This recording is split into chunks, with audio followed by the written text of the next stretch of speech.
వివాహాలకు వచ్చేటప్పుడు తల్లిదండ్రులు అనేవాళ్ళు పెంచాలి, పోషించాలి, చదివించాలి, ఉన్నత స్థాయికి తీసుకురావాలి, అన్ని చేయాలి. వివాహం వచ్చేటప్పటికి ఆ వ్యక్తిగతంగా ఆ బిడ్డకున్న ఆలోచననే మనం ప్రొటెక్ట్ చేయాలి, మగవని ఆడవని. ఇప్పుడు నా కూతురు ఉంది, పెద్ద కూతురు. నేను ఒక ఇష్టమైన ఒక వ్యక్తిని పెళ్లి చేసుకుంటానని, ఓకే గో హెడ్ అన్నాను. ఈ పాప ఇంటర్ క్యాస్ట్ మ్యారేజ్ చేసుకుంది. ఎలాగా డబ్బులు గట్టిగా ఖర్చు పెట్టి పెళ్లి చేశాను, నేనేం వద్దనలేదు.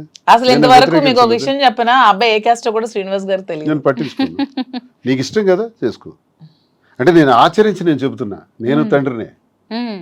ఇలా ఆచరించే తండ్రులు ఎవరైనా ఉంటే వాడు ఒక మూర్ఖుడు, చేతగాని వాడు. పిల్లలని ఒక స్థాయికి తీసుకురావటమే నీ బాధ్యత. వాళ్ళ జీవితం వాళ్ళది, వాళ్ళకి విడిచిపెట్టాలి. చాలామంది తల్లిదండ్రులు ఏమనుకుంటారంటే నా కొడుకు నాకు చల్లగా నాకు చూడాలి, కోడలు వచ్చిన తర్వాత ఆ కోడల్ని వాళ్ళిద్దరు సంతోషంగా ఉంటే దాన్ని జెలస్గా ఫీల్ అయ్యి నన్ను నిర్లక్ష్యం చేస్తున్నాడు నా కొడుకు అంటారు. తప్పది.